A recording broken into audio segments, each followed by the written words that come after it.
Listo, licenciado.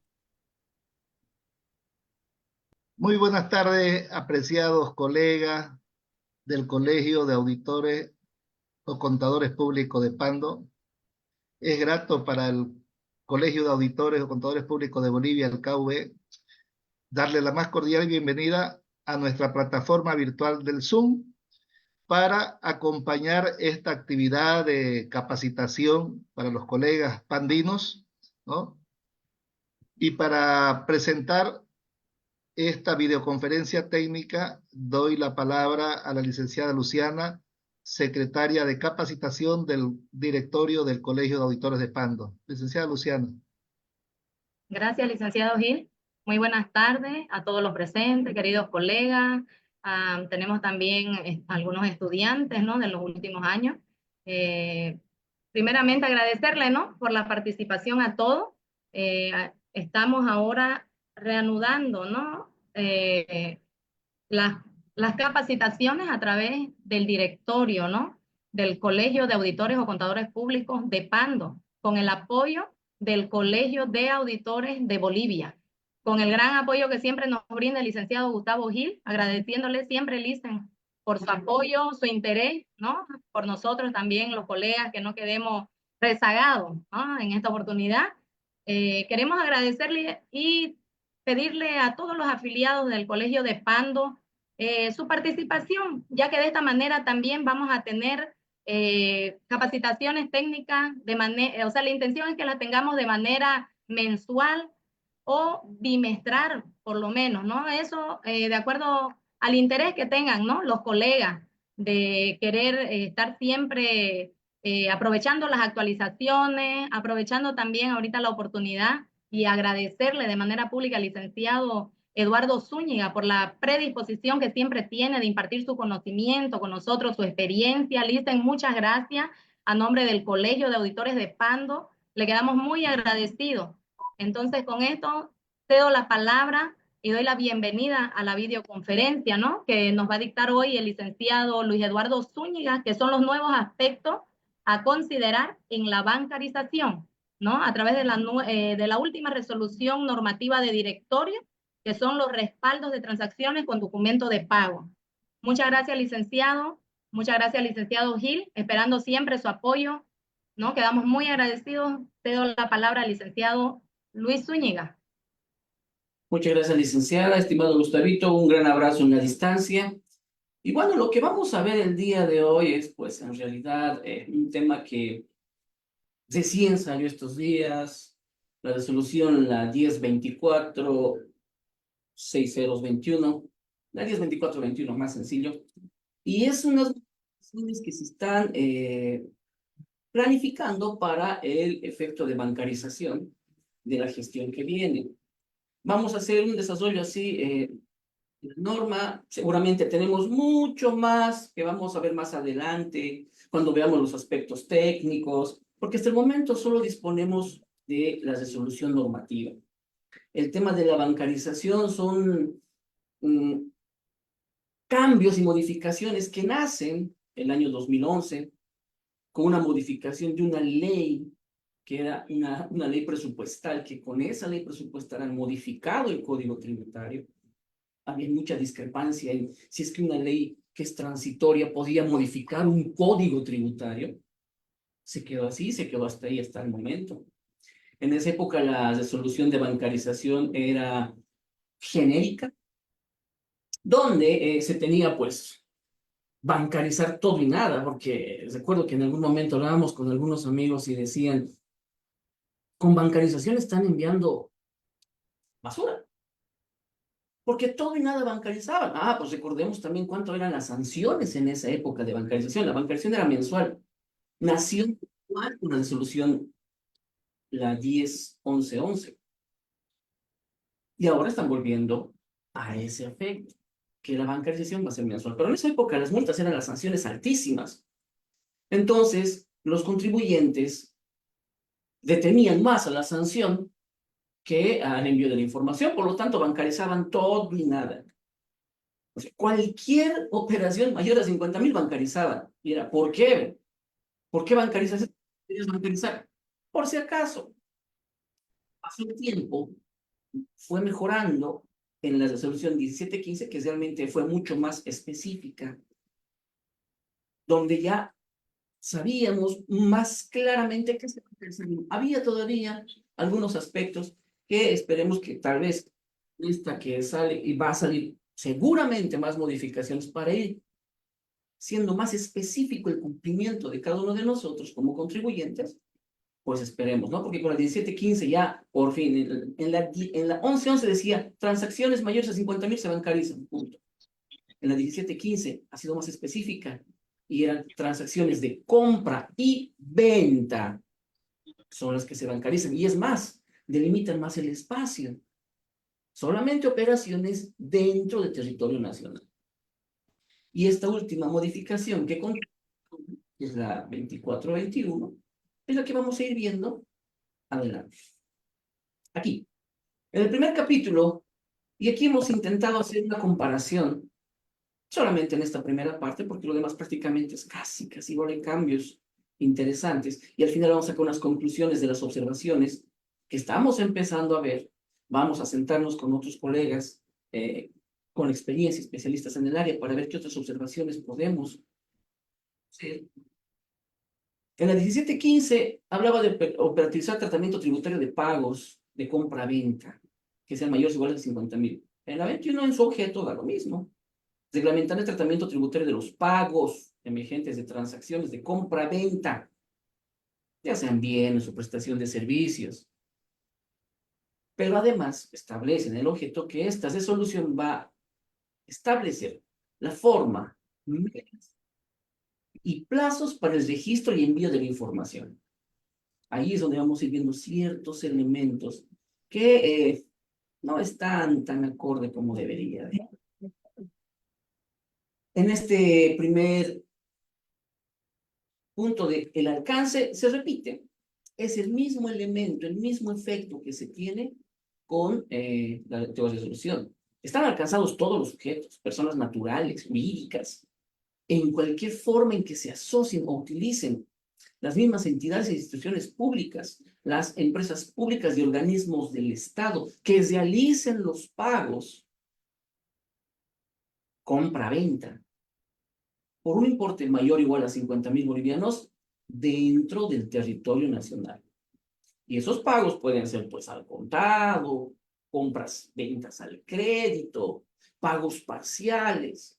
Entonces se repite, tenemos la misma estructura del anterior. Aquí cambia ninguno. En las definiciones también.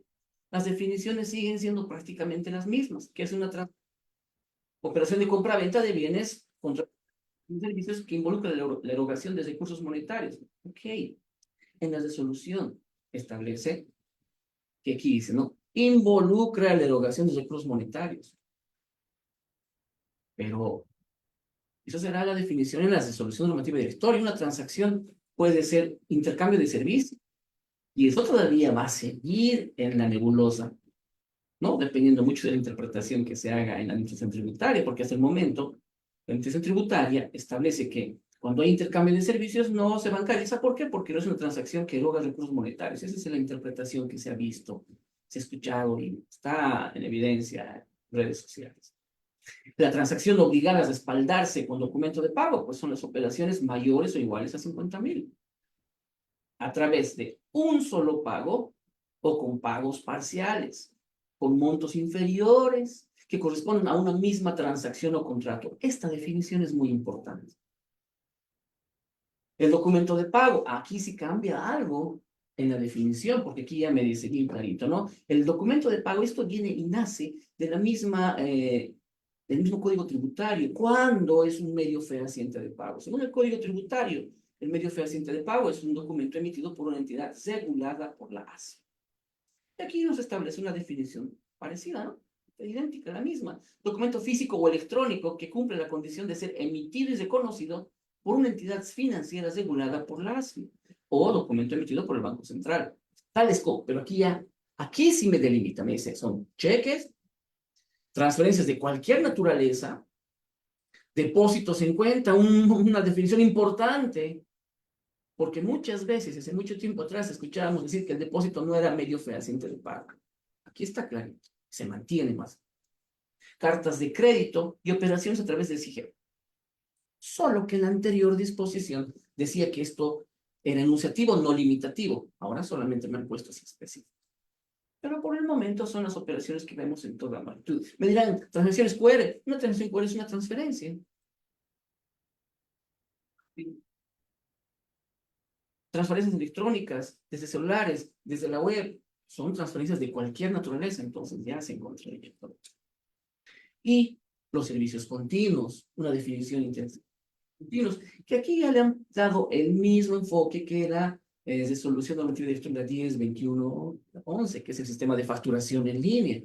Es la prestación de servicios realizados de manera ininterrumpida, condición, manera ininterrumpida, sujetos a un vencimiento mensual para su pago, que mensualmente se pague ese servicio, con precios preestablecidos, montos fijos, ya está establecido el precio, o sujetos a medición o liquidación para tener el importe a cobrar, a pagar.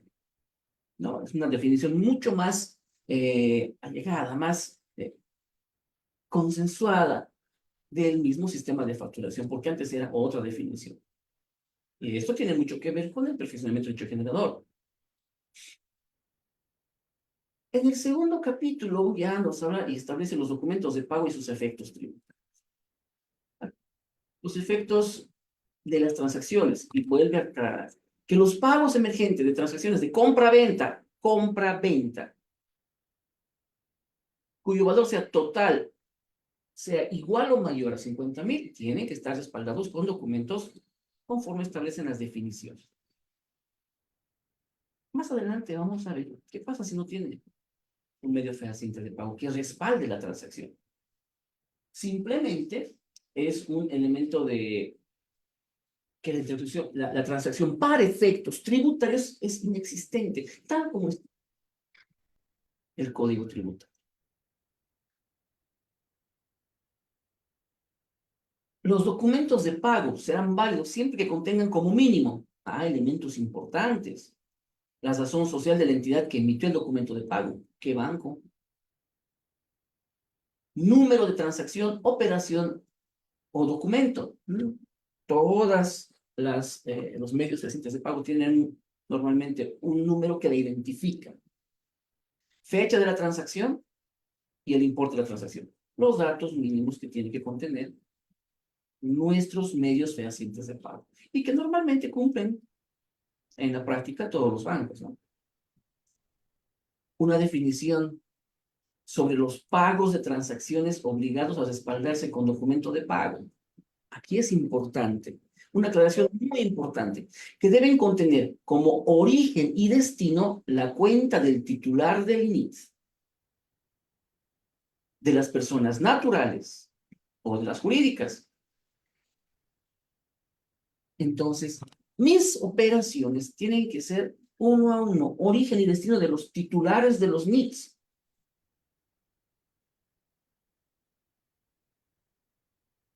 Si es una jurídica, la cuenta pues de la empresa jurídica, está registrado el nombre de la empresa jurídica. Aclaramos bien esto porque todavía hemos visto en algunos casos donde solicitaban mediante nota entre empresas, ¿no? Proveedores y clientes, que por favor páguenme, mi cuenta ha sido congelado, que no tengo cuenta bancaria, sáquenme el pago a nombre de mi representante legal, aquí está mi poder como representante legal. Comercialmente tiene efecto, interesante, pero aquí está bien específica la norma que el destino tiene que ser a la cuenta del titular del NIT y el representante legal no es el titular del NIT.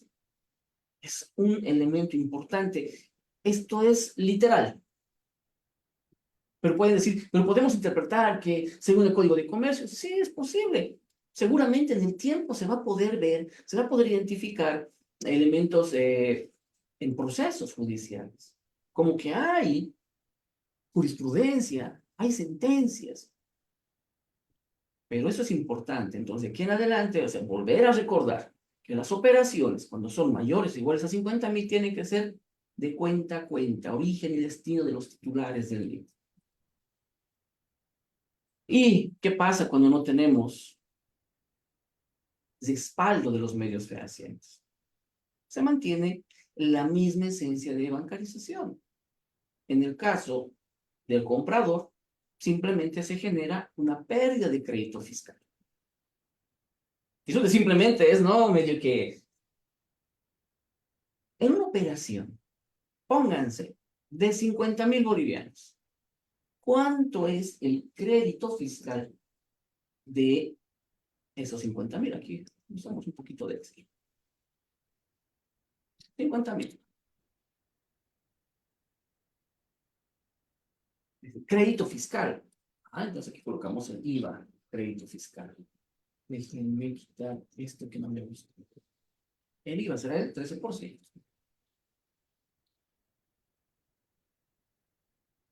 Si nosotros no contamos con medio fehaciente de pago de esa transacción, y la norma es así de clarita, aun cuando tenga en poder la respectiva factura, nota fiscal, documento equivalente, física, cuando son manual, el antiguo sistema de facturación computarizado SFB, o la prevalorada preimpresa, o en caso de documentos digitales, los que son facturas electrónicas en línea, están registradas en la base de impuestos nacionales. Igual, tienes el documento, pero no tienes medio fehaciente de pago. Ni modo, este crédito fiscal no lo puedes compensar. Perdiste el derecho al cómputo del crédito fiscal.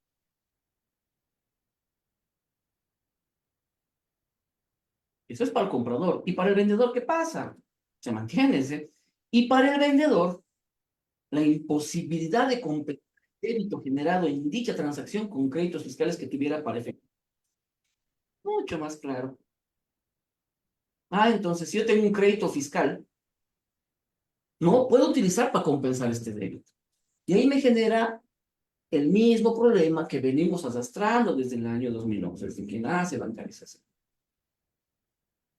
Porque para efectos del IVA como comprador, es sencillo, simplemente dejo de tomar el crédito fiscal, mando contablemente un gasto no deducible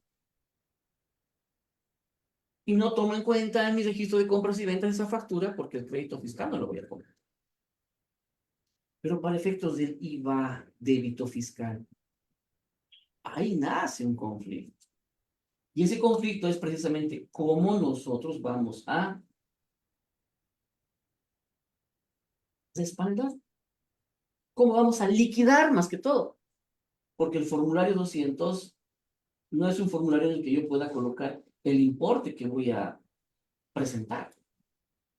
El formulario 200 es automático. Si está la factura y genera débito fiscal y tengo compras y créditos fiscales, el formulario automáticamente va a tomar esos créditos fiscales. Entonces, tal vez, ahora también necesitemos una modificación de la estructura del formulario 200, porque voy a tener que colocar en algún lugar débito fiscal, porque se va a compensar, débito fiscal de bancarización, que sí o sí voy a pagar. O en el caso que ha ocurrido con algunos contribuyentes, donde realmente muy conscientes decían, esta factura es de una venta, no me han pagado mediante bancos, no tengo medio fehaciente de pago y no quiero tener problemas. Quiero pagar el IVA de esto. ¿Cómo se ha solucionado? Hemos tenido que pagar una boleta 1000. Así que en algún momento, si se llega a hacer una fiscalización y verifican que no tiene medio fehaciente de pago una venta, entonces van a cobrarnos y vamos a mostrar con esa boleta 1000. Pero ojo, estoy hablando esto de las gestiones 2013, 2014, 2015. Ahora, el ir a generar una boleta, pues ya no es tan fácil como antes. Antes agarrábamos, llenábamos la boleta 1000 y pagábamos. Y nos aceptaban. En cambio, ahora no. Tenemos que direccionar exactamente esos pagos a un código, a un evento. Y entonces seguramente va a haber algo sobre esto. Porque así, como establece la norma, técnicamente es imposible. Porque el formulario automáticamente va a compensar ese crédito fiscal. Se mantiene también la misma condición. Aunque no es algo que se tiene en el tapete durante mucho tiempo. El código tributario, cuando veamos el código tributario mejor, Lo traeremos para ver.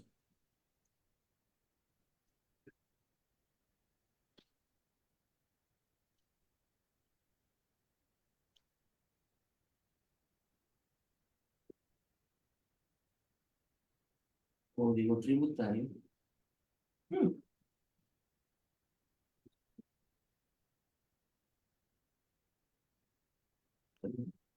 Sea aquí.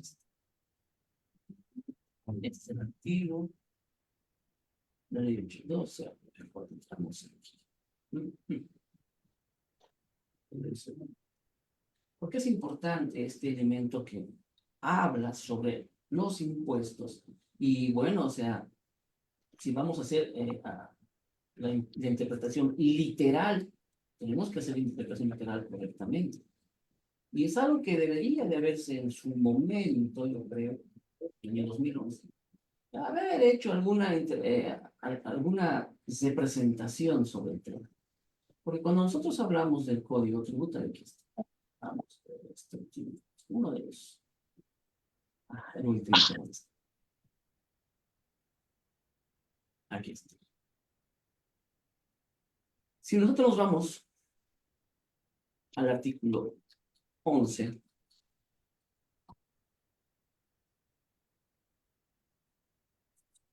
¿no? Aquí está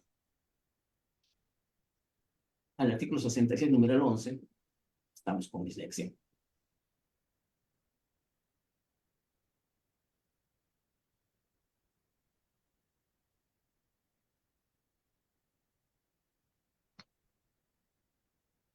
Ajá.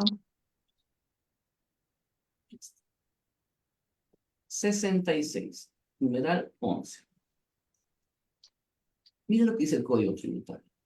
Aplicar montos mínimos establecidos mediante decreto supremo, perfecto, a partir de los cuales los pagos por adquisición y venta de bienes y servicios deban ser respaldados por los contribuyentes responsables a través de documentos reconocidos por el sistema bancario e intermediación financiera ASFI, ¿no? Perfecto, hasta ahí estamos bien. La falta de respaldo mediante la documentación emitida por las diferentes entidades hará presumir la inexistencia de la transacción para fines de liquidación de impuestos. Esta partecita es la que dice, no, dice fines de liquidación de impuestos, habla de todos, pero dice aquí, e implicará que el comprador no tendrá derecho al cómputo del crédito fiscal, así como la obligación del vendedor de liquidar el impuesto sin deducción de crédito fiscal alguno. Este artículo 11, en su contexto general, ¿me habla de todos los impuestos o solo me está hablando del IVA? Es un elemento bien importante. No nos olvidemos que este parágrafo ha sido modificado el año 2011. Y bajo esa modificación, porque esto estaba específicamente enfocado para el IVA, crédito fiscal de CDIMS. Pero aquí, con alguna interpretación que se ha hecho, dice liquidación de impuestos. Pero la liquidación de impuestos que se refiere a este artículo, este párrafo, es la implicación del IVA, crédito fiscal y de débito fiscal. En otras palabras, esto me está hablando del IVA, no del IVA, un punto muy importante. Pero las disposiciones todavía se manejan de esta forma. Y la resolución va de la misma línea que el año 2015, que el año 2011, cuando dicen, no, aquí dice liquidación de impuestos. Y en la liquidación de impuestos habla de todos. Esa partecita es muy importante que debería de haberse considerado en su momento. Y para el IVA, lo mismo. Para el comprador serán consideradas como gastos no deducibles. No tienes medio eficiente de pago, no deducible. Aunque tengas tus facturas, sean físicas, sean digitales en las bases de impuestos, son no deducibles porque no cuentas con el medio fehaciente de pago. Como con la ley de alguna vez veíamos, este es un exceso. Porque la ley, Código Tributario no habla de IVA, habla de crédito fiscal y débito fiscal, esos impuestos. O se han realizado retenciones correspondientes. No tienes factura, has hecho retenciones, pero igual no tienes medio fehaciente de pago, lo siento mucho. Gasto no deducible. Y para el vendedor, serán consideradas nomás como ingresos imponibles. Ya no cambia nada. Vamos.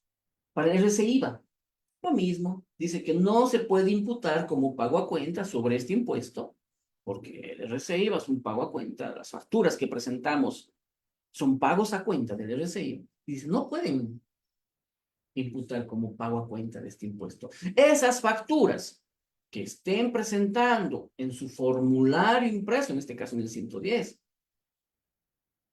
aunque tengan el original, estés registrado en la base de datos de impuestos, no tienes medio fehaciente de pago, lo siento mucho, no puedes ser tomado en cuenta para tu pago a cuenta del RCIVA.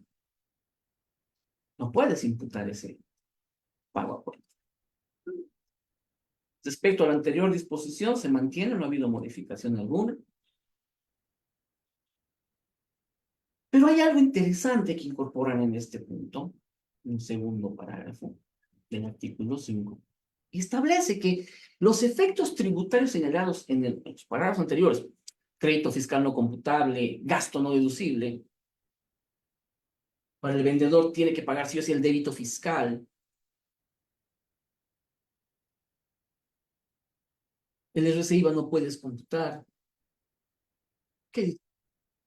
Esos mismos efectos va a ocurrir y se aplican a todas las transacciones que deberían respaldarse con medio fehaciente de pago, pero cuando el origen o destino de los pagos no corresponda a los sujetos pasivos que son partes de la transacción. Miren cómo han incorporado esto que ya es más claro. Antes estaba medio ambiguo, ahora es clarísimo. Si ustedes cuentan con medios fehacientes de pago, pero no se encuentran las cuentas de origen o destino, entonces, igual, ese medio fehaciente de pago no tiene valor. Ah, pero aquí pone, y este es un tema también muy genérico. Salvo casos justificados de acuerdo a las leyes civiles, comerciales, financieras u otras, debidamente registrados en su contabilidad. Vamos a poner un ejemplo de más o menos a qué se referiría esto. Y es el típico ejemplo de los depósitos en cuenta. Un depósito en cuenta. Y eso era a modo de ver la realidad económica. Me dirán ustedes que los representantes legales, que a veces son los gerentes generales, van a estar en los bancos yendo a depositar. Imagínense una cola, un banco, una cola lleno de puros gerentes ahí esperando, haciendo fila para hacer un depósito. Es irracional. Entonces, más o menos aquí, hay otro tipo de leyes laborales. Tenemos al mensajero, tenemos al auxiliar contable. Debidamente registrados en su contabilidad, entonces tienen que estar en las planillas de sueldos. Un dependiente en la planilla de sueldos de la empresa puede ir a realizar un depósito. Más o menos a ese enfoque. Ahora, habría que ver aquí, y esto seguramente vamos a ver en el tiempo, con procesos, donde definirán claramente el Tribunal Supremo de Justicia o la Autoridad de Impugnación Tributaria, el lineamiento, los precedentes, para indicar, a ver, leyes civiles. Podemos, contrato, el típico gran conflicto que se tiene a veces son los contratos de construcción cuando hacen empresas conjuntas, cuando hacen, ya no olvidé el nombre, cuando se juntan dos empresas para hacer un solo proyecto. ¿Qué se llama eso?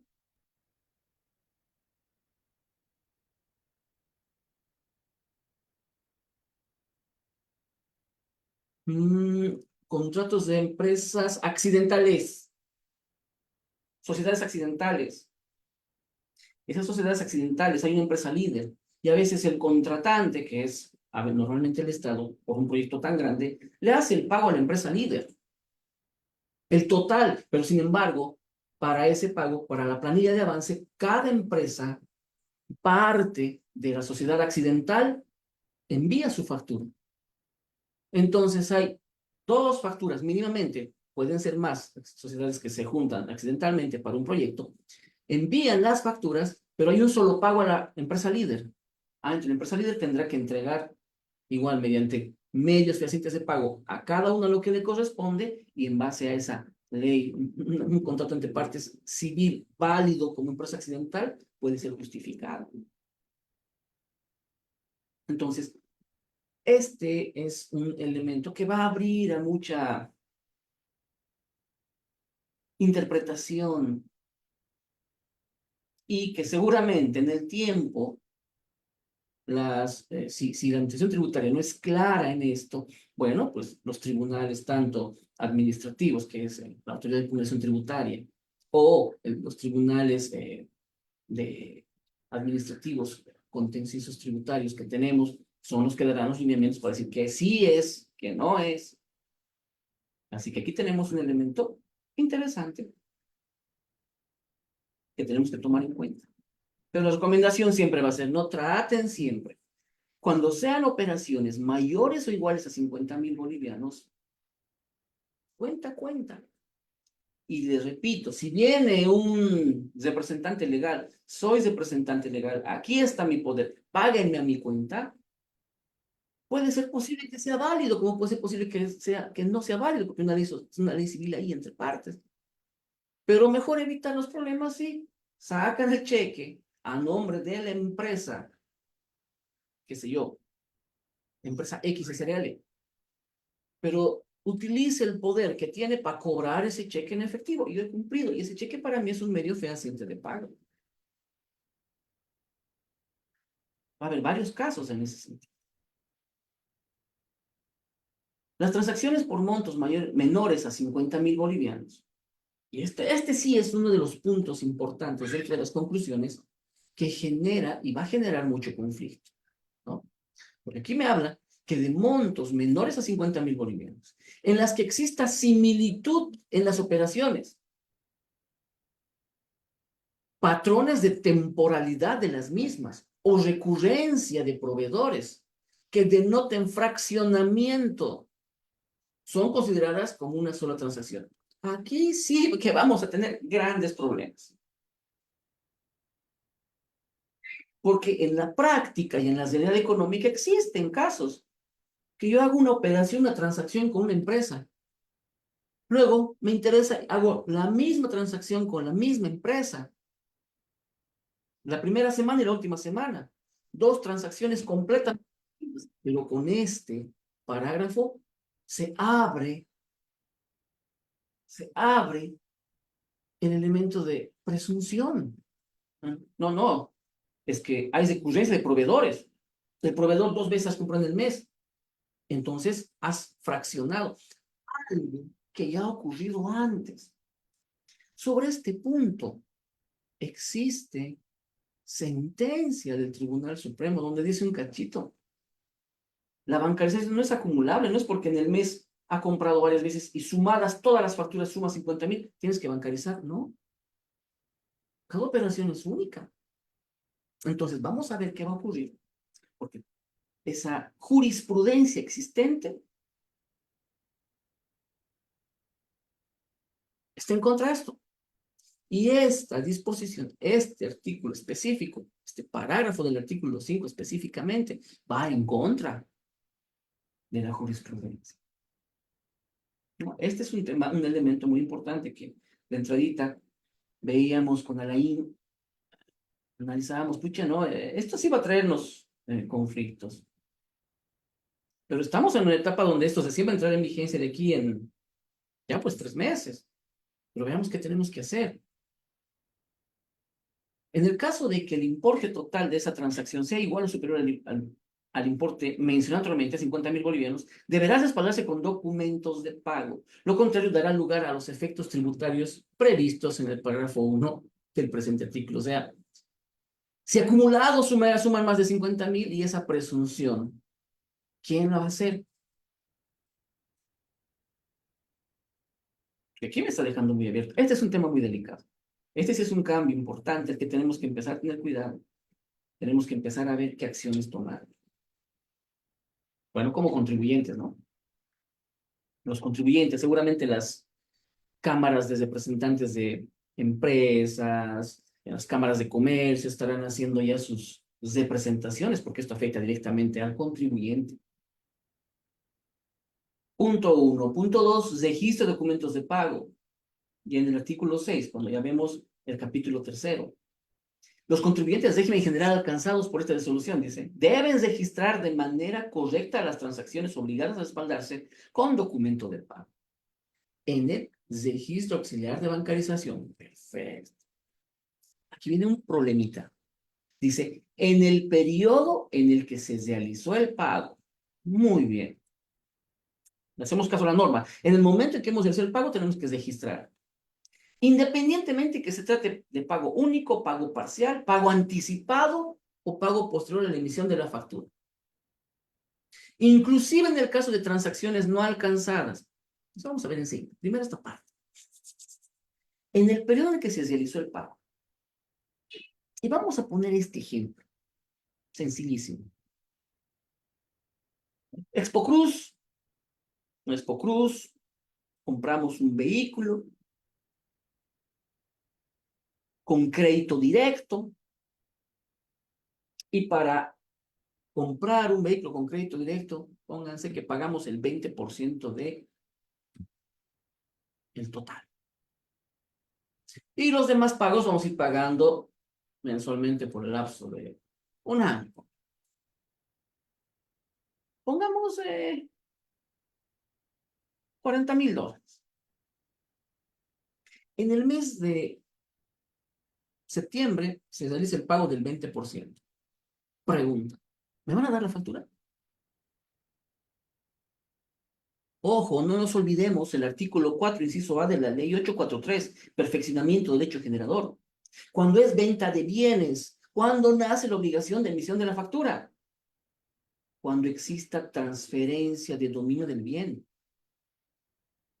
Si no existe transferencia de dominio del bien, que es este caso, estoy pagando el 20% de $40,000, estoy pagando, hay el pago, y ojo, conocedor de este tema de bancarización, se realiza el pago de la empresa a la empresa importadora, a la casa comercializadora. Perfecto. ¿Hay factura? No hay factura. No está obligada a emitir la factura porque no existe todavía la transferencia de dominio del bien. Y el día, que puede ser, imagínense, en septiembre, pasan 2 semanas, ahora estamos en octubre nos entregan el vehículo. Me entregan el vehículo y con el vehículo, aunque no haya terminado de pagar, aunque no haya pagado, junto con el bien me van a entregar la factura.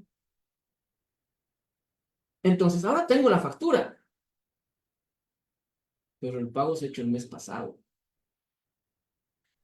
Y cuando veamos ahora las modificaciones que hay sobre la temporalidad de las declaraciones, del envío de la información, vamos a ver que es, pues, mensual. ¿Cómo voy a cumplir este concepto? Si el pago se realizó en septiembre, no tengo la factura, pongámoslo mejor todavía. Estoy adquiriendo una maquinaria donde estoy anticipando el 10%, el importe que quieran. En septiembre y me van a entregar en 3 meses porque tienen que construir, tienen que importar, armar, hacerla funcionar, qué sé yo. Llegan en 4 meses.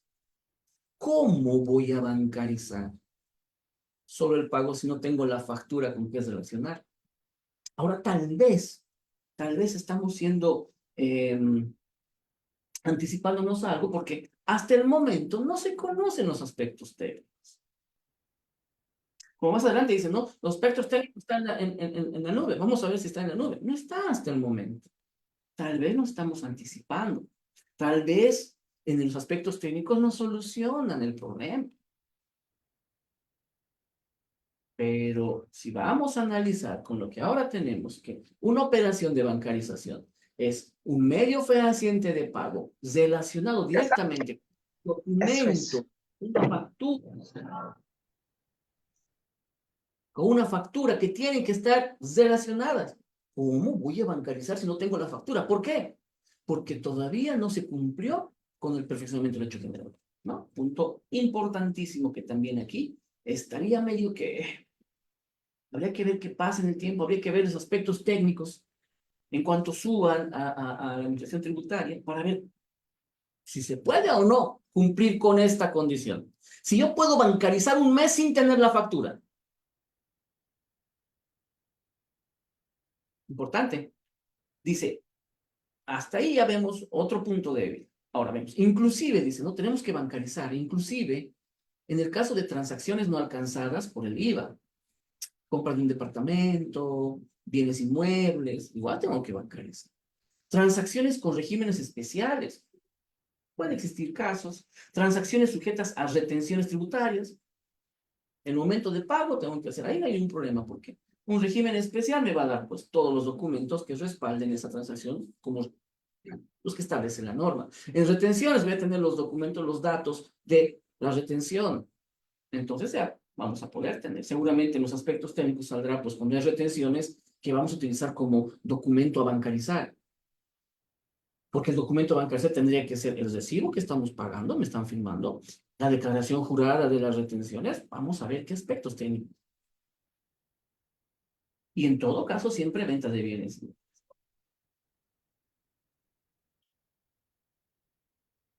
Alguna vez me preguntaron, ¿y si tengo una transacción tasa cero mayor a 50.000, tengo que bancarizar? La respuesta es sí.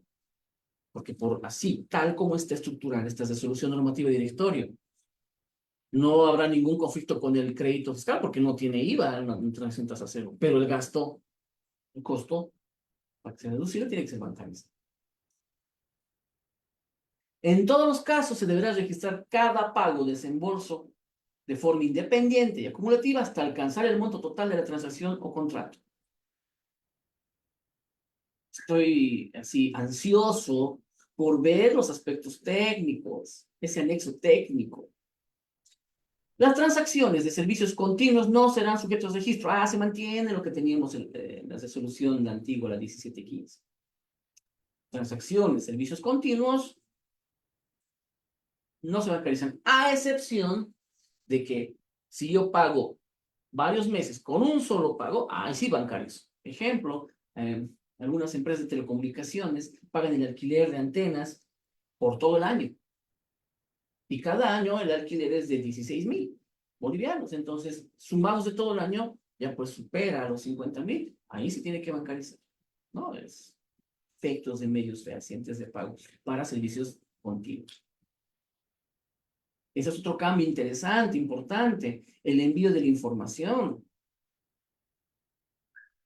El envío de la información deberá ser realizado mensualmente a través del registro de bancarización. Perfecto. De acuerdo a la establecido en el anexo técnico disponible en la página web de impuestos.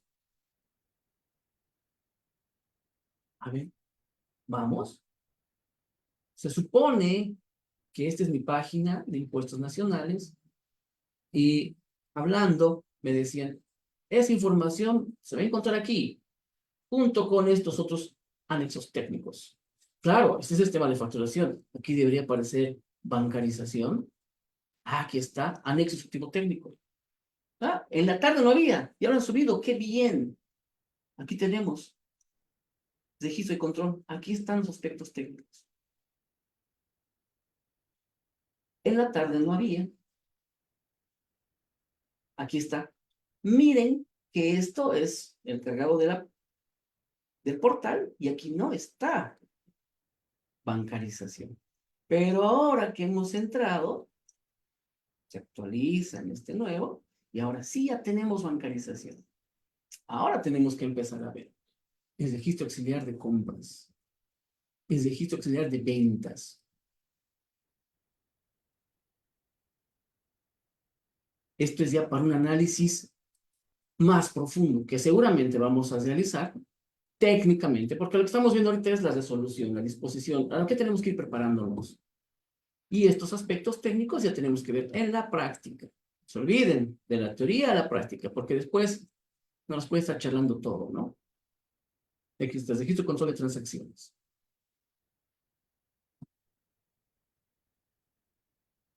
Así que ya podemos ir viendo estos elementos. Introducción, registro y control de transacciones, el auxiliar de compras, auxiliar de ventas, y hasta el momento, versión 1.0.1. Entonces ya tenemos cómo ir viendo ese aspecto. Bien. Unas horitas marcan la diferencia, ¿no?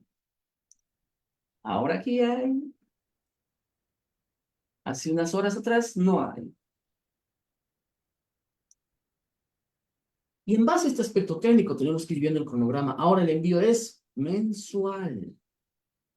Si bien el envío es mensual, ahora tenemos no un mes, sino tenemos prácticamente 2 meses de plazo. Es decir, enero, su fecha de vencimiento va a ser el último día hábil de marzo, de febrero, marzo, abril, el último día de abril, de marzo, abril, mayo, el último día de mayo. Entonces aquí el envío es mensual, pero mi plazo no es de un mes o 30 días, es prácticamente 2 meses porque tampoco me dice 60 días. Aquí me habla de los últimos días hábiles del segundo mes posterior. Por ejemplo, noviembre. Siguiente mes hábil, diciembre. Siguiente mes, enero. Entonces, el último del mes de enero de la siguiente gestión. Diciembre. Siguiente mes, enero. El segundo mes siguiente, febrero. Entonces, el último día hábil del mes. Pero ojo, ¿no? Pareciera interesante esto. Vamos a ver este elemento interesante, que es otro cambio. Un cambio interesante. Que con el mismo enfoque del registro de compras y ventas y el antiguo libro de compras y ventas. Cuando se tenga errores, cuando dicen nosotros los contribuyentes, nosotros mismos encontremos errores o inconsistencias de la información que hemos enviado en el registro auxiliar de bancarización, dice, deberá modificar o complementar la información realizando un nuevo envío hasta la fecha de vencimiento señalada en el párrafo precedente. Vencido dicho plazo, toda modificación o complementación de información originará incumplimiento al deber formal. O sea, ya no existe más el plazo de rectificación de 30 días posteriores a la fecha de vencimiento como antes era. ¿Se dan cuenta? Es el mismo elemento, el mismo enfoque que tiene el registro de compras y ventas con lo que era el libro de compras y ventas. Igual antes, libro de compras y ventas, teníamos 30 días, decíamos, tenemos 30 días para rectificar gratis. Ahora ya no, el registro de compras y ventas es hasta el vencimiento. ¿Puedes enviar antes? Sí, pero en ese lapso, hasta el vencimiento, puedes modificar varias veces. Pero si modificas después de la fecha de vencimiento, ya es deber formal. Así que aquí tenemos que empezar a implementar como profesionales políticas contables, procedimientos para cumplimiento de bancarización. Y también, ya pues vamos a empezar a ver que las personas naturales o jurídicas que no hubieran realizado transacciones obligadas a espaldarse, que no tengan operaciones más de 50,000, no están obligadas al registro y envío de información establecido en el presente capítulo. Perfecto, excelente aclaración. Importantísimo. Porque a veces nos encontramos con algunos criterios que dicen, no, si has hecho un mes, por uniformidad tiene que ser todos los meses. No, la uniformidad no es un principio tributario. La uniformidad, pues, es un principio contable, pero no tributario. No porque un mes he hecho, voy a seguir en todos los meses. Por uniformidad, no. Es por cumplimiento de estas disposiciones. Cumplo la disposición como establece la norma. El régimen sancionatorio, ya hemos visto antes, el no envío, el envío fuera de plazo, la modificación o complementación fuera de plazo, o el envío con errores de registro, se constituye incumplimiento de deberes formales. Y esos deberes formales también han sido o van a ser incorporados a partir del 1 de enero. El pago de la multa no exime la obligación del envío de la información. en esas disposiciones adicionales, de la mano con las sanciones, tenemos uno, que se apruebe el anexo técnico de la resolución disponible en el CIAT. Aquí bien. Ah, no, este no, este es el que era horas antes. Este es el de ahora. Ahorita, este aspecto técnico, es lo que tenemos que empezar a analizar. Uno por uno. Vamos a ver aquí, esto va a ser importantísimo ir viendo parte a parte para ver si realmente cumple los aspectos técnicos con lo dispuesto en la norma. Si el aspecto técnico cumple con la realidad económica de las operaciones. Algo que se ha salvado bastante bien es lo que decíamos, ¿no? No vamos a ir, mucho puro gerentes de representantes legales a ir a depositar, a hacer operaciones en los bancos, no. Entonces tenemos una disposición que nos puede ayudar para eso. Y si se actualiza ese aspecto técnico, igual va a estar publicado y pues, ahora tenemos que estar constantemente viendo si hay actualizaciones o no. Y estas son las sanciones. Como ahora son mensuales, bajan las sanciones. No enviar la información por mes, 100 UFBs, 150 UFBs para jurídicas. Y las reducciones. El envío de bancarización fuera de plazo, 50 UFBs y 100 UFBs. La modificación o complementación fuera de plazo, la misma sanción. El envío de la información con errores de registro, la misma sanción. Algo importante, que esto sí también es conflicto. Hasta la anterior disposición, nosotros podíamos enviar con errores hasta 50. 49 errores eran pasables, no teníamos sanción. De 51 para adelante ya teníamos la sanción. Aquí eliminaron la sanción. Así que tenemos que ser mucho más cuidadosos al momento de registrar la bancarización. Porque ya no tenemos esa opción de poder equivocarnos. Gracias. Y sus disposiciones transitorias, bueno, es lo que va a pasar en la siguiente gestión, ¿no? Bueno, hasta el momento sigue vigente las operaciones que tenemos que bancarizar para la gestión 2024, que todavía va a ser anual.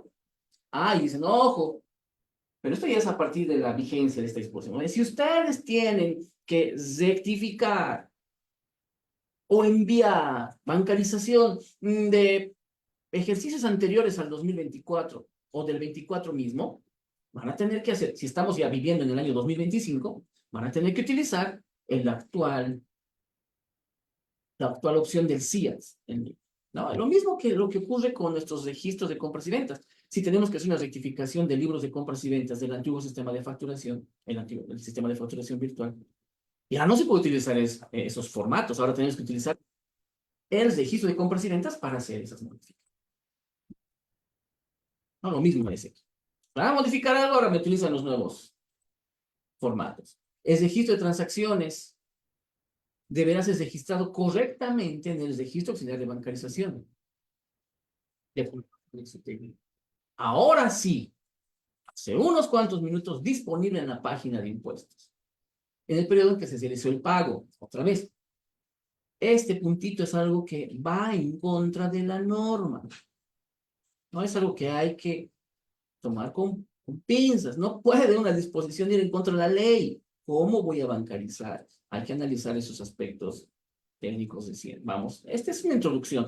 Colegas, esto es una introducción, simplemente es un análisis encima de lo que está ocurriendo, para que vayamos preparándonos, para que ustedes lean la disposición, para que vayan analizando, vayan practicando, vayan viendo cómo ir preparándose, porque son simplemente experiencias. Nadie es dueño de la verdad.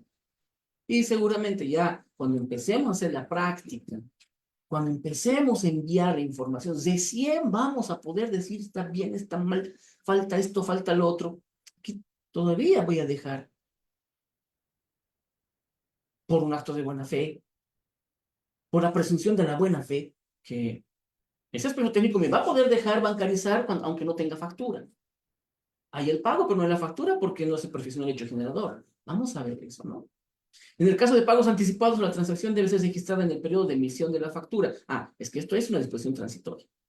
Y estos son los momentos de la bancarización. Claro que sí. Un pago anticipado que sería en este caso, ¿en qué momento se bancariza? Al momento de la emisión de la factura.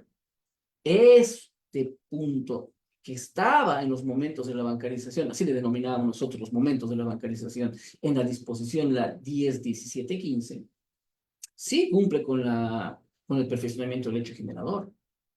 Porque cuando me daban la factura, recién en el mes de octubre por la compra del vehículo, porque me han entregado en octubre el vehículo, con esa factura, bancarizo en el periodo de la emisión de la factura el pago que he hecho en el mes de septiembre. Entonces, vale, esto es mi criterio personal, ¿no? Ojo, personal. Bajo ese enfoque de relacionar el perfeccionamiento del hecho generado del artículo 4 debería de mantenerse. Pero hasta el momento solamente dice fecha de pago. Las transacciones con pagos parciales u otras formas de pago por montos menores al monto total pactado deberán ser acumuladas o sumadas hasta alcanzar el monto total de la transacción. Esos son los casos de los servicios, ¿no? Contratos que tenemos de servicios. Van haciendo pagos parciales hasta llegar a cumplir el total de la transacción del contrato. Es algo que ya lo habíamos visto. Y mantiene que el envío de la gestión 2024 tiene que realizarse consolidando la información anual, que todavía está vigente, la resolución a 10.17.15. Y aquí están los plazos. 5 de febrero. Lo que no he visto es, esto está en la disposición, si en febrero 0 y 1 el 5 de febrero. Tal vez me he equivocado al preparar el material. Veamos, ¿no? Somos humanos, cometemos errores. Ah, no, pero aquí está. 0 y 1 el 5 de febrero del 2025. Entonces aquí tendríamos un conflicto también, ¿no? Febrero. 5, día hábil, miércoles. 2 y 3, el 6 de febrero, día hábil, jueves. 4 y 5, 7 de febrero, día hábil, jueves. Aquí está el pequeño gran error. 8 de febrero del 2025, sábado. Ya está mal esto, ¿no? Si el vencimiento cae en sábado, ¿a qué fecha se traslada? Al siguiente día hábil administrativo. Entonces, la fecha de vencimiento del 6 y 7, 8 y 9, no va a ser el 8 y el 9, va a ser el 10 de febrero del 2025, porque el 10 de febrero es un día lunes, día hábil administrativo. Entonces, esto que está en la resolución también ya tiene error. ¿Ah? 8, 9, o tal vez estoy viendo mal. A ver, vamos a ver. Clic, clic, clic. Febrero. El 8 y 9, el sábado y domingo del 2025. Otro desliz. Pero tenemos que tomar en cuenta eso, ¿no? Y ojo, dice. La información de las transacciones obligadas a respaldarse con documento de pago de la gestión 24 no enviadas, así como las rectificatorias, deberán ser enviadas a través de 7 en línea, sin perjuicio de la sanción aplicable por su incumplimiento. Medio que me está preocupando porque como esto entra en vigencia el 2025, significaría que este año más también vamos a utilizar DaVinci. Según todo lo que hemos visto, pareciera que este año más vamos a utilizar DaVinci. Porque bancarización entra en vigencia en 2025 y en esta disposición dice, si vamos a hacer rectificaciones o algo el 24, usamos esto. Pero para esto no me dice que vamos a utilizar el nuevo aplicativo. Hubiera sido bueno utilizar el nuevo aplicativo para esto. Pero parece que vamos a utilizar todavía DaVinci para la gestión 2024. Cuando el sujeto pasivo o responsable detecte errores, inconsistencias de información enviada, deberá utilizar un nuevo envío en plazo de 30 días. Bueno, esto todavía está vigente para la antigua, porque estamos con la... Vigente todavía estamos con la 17.15, ¿no? Y ahí establece esos 30 días para hacer la rectificación sin sanciones. Los contribuyentes que no hubieran realizado transacciones obligadas a respaldarse con documentos de pago conforme a la instrucción de la resolución 17.15 no están obligados. Bueno, está bien, va de la mano. La falta de envío y el envío fuera de plazo, envío por información incompleta y o con errores, así como la justificatoria fuera de plazo desde registro de bancarización conforme a los párrafos que hemos visto, constituyen incumplimiento de deberes formales, adicionales de acuerdo establecidos en los numerales 3.5, 3.6, 3.7 y 3.8 del numeral 3 del anexo 1 de la resolución 3316 del 25 de noviembre. Estas palabras me está diciendo que todavía para la gestión 2024 sigue en vigencia las reglas de juegos que no cambian. Estas nuevas disposiciones van a ser vigentes a partir del 1 de enero del 2025. Y eso es lo que establece aquí, ¿no?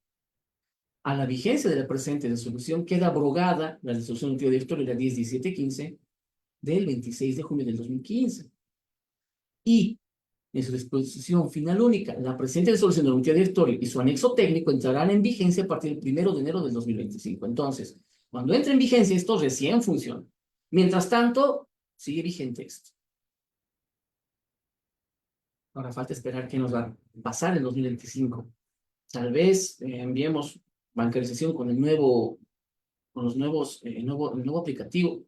Esperemos, porque para bancarización ya nuestros equipos están saturados con la máquina virtual, que ocupa espacio, memoria. Hay muchos equipos que se vuelven lentos, pero bueno, esperemos que pase. Y para las conclusiones preliminares que tenemos, son tres que he detectado. Uno, el momento de la bancarización de la fecha de pago, que estaría yendo en contra o es inconsistente con el perfeccionamiento del hecho generador de la venta de bienes. Cuando hablamos venta de bienes, artículo 4, inciso A de la ley 843, tengo el pago, anticipo, pero no tengo la factura porque no está obligada a emitirme la factura. Me entrega el bien, recién me dan la factura porque ahí nace la obligación, se perfecciona el hecho generador. ¿Y qué voy a hacer? ¿Cómo voy a bancarizar en este mes algo que no tiene factura? Número uno. Número dos, esta presunción que exista similitud entre operaciones, patrones de temporalidad, recurrencia de proveedores, que parecieran que son fraccionamiento, se van a considerar una sola transacción. Esto es muy abierto, muy abierto a la interpretación de cualquiera, ¿no? Es un tema que debería de reglamentarse muy bien, especificar bien cuándo ocurre, cuándo se va a tomar en cuenta. Y ojo, ¿no? Hay sentencia del Tribunal Supremo de Justicia que esto no se bancariza. Entonces vamos a ver qué pasa en los tribunales de aquí en adelante. Bueno, de los de 25 en adelante. ¿Y qué pasa con el respaldo de criptomonedas? Recientemente estábamos en el tributo a Bolivia en Tarija, que organizó el Colegio de Auditores de Tarija, y las criptomonedas nos trajo antecedente algo un colega de Colombia. Y ya el Banco Central de Bolivia ya ha puesto en vigencia las criptomonedas, simplemente tengan cuidado.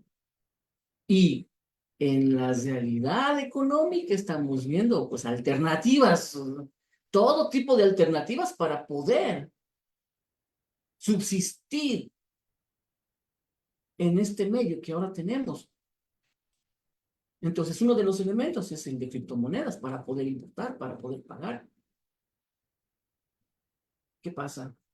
Tiene una operación mayor o igual a 50.000 interna en Bolivia, pagándose con criptomonedas. Se puede dar y es que el Banco Central ha puesto la puerta abierta. Entonces son elementos que vamos a, seguramente en el tiempo. Y bueno, pues esperando que ocurra todo esto el año 2025, cuando pongamos en práctica, porque ahorita solamente es un análisis normativo, teórico que hemos visto. Vamos a seguir profundizando más con el equipo del colegio, con el señor Alain Peña, el doctor Boris Rentería, otros colegas más con quienes vamos a ver qué cosas más podemos ver aquí, presentar. Seguramente van a venir de las cámaras para decirnos, asesórenos cómo, qué está bien, qué está mal. Les asesoramos para que ellos hagan las impugnaciones, que es nuestra función como profesionales del área. Bueno, pues vamos a ir viendo más cosas, ¿no? Bueno, licenciada, eh, con esto, no sé si tenemos preguntas o consultas en la sala. En el chat veo y no hay nada.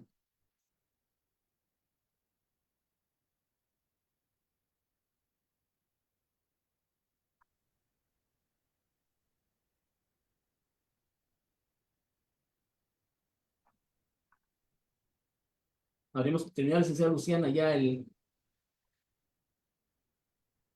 la parte. Ya dicen, quedamos muy agradecidos, ¿no? Con su predisposición de siempre colaborarnos, siempre compartir con nosotros su conocimiento, su experiencia. Y sí, yo creo que con esto queda siempre, ¿no? La luz encendida, que tenemos que estar siempre preparados, pues porque de verdad que como nunca, ¿no? El ámbito tributario en Bolivia está en constante cambio, ¿no? Hasta ahora, como dice usted, o sea, es análisis de la normativa y, bueno, esperar, ¿no? Lo que nos depare para el 2025, porque puede cambiar todavía bastante, ¿no? Tanto la plataforma, los criterios técnicos, y muy agradecida, Licen, muy No, un agradecida gusto. con usted. Ya, Un y a gusto. los colegas también, gracias por su participación, ¿no? Y creo que, bueno, estaremos siempre, ¿no? En próximas capacitaciones, pues, esperando su colaboración. No, con mucho gusto. Más bien un gusto para mí poder colaborar con el Colegio de Editores de Pando, siempre abiertos, coordinando fechas. Y bueno, pues esto nos llama a un análisis que tenemos que ir viendo, analizando si funciona o no funciona, porque quienes al final vamos a saber si funciona o no somos nosotros, quienes ejecutamos, quienes Ejecutamos. operamos. Así es, Licen. El Y nos problema encontramos siempre lo tenemos nosotros, ¿no? en distintas casuísticas de distintas operaciones. Sí, Y esto va a traer mucho todavía que hablar, hay que analizar los aspectos técnicos, el funcionamiento de la aplicación. Ya vamos a estar como el año 2011, como el año 2015, y bueno, pues sí. la idea es cumplir con las disposiciones, mientras las disposiciones sean concordantes con las normas y las leyes. Así es, Licen. Nosotros, por ejemplo, acá en Pando tropezamos mucho con el tema de zona franca, porque todos los aspectos técnicos, formatos y todo que hacen no toman en cuenta eso. Entonces se generan un problema cuando ni la administración tributaria lo puede resolver. Y eso queda en un vacío jurídico y que esperamos y notas y seguimos en lo mismo, ¿no? Entonces hay bastante cosas, ¿no? Que reajustar, yo creo, y bueno, esperemos que la administración tributaria también lo vea de esa manera, ¿no?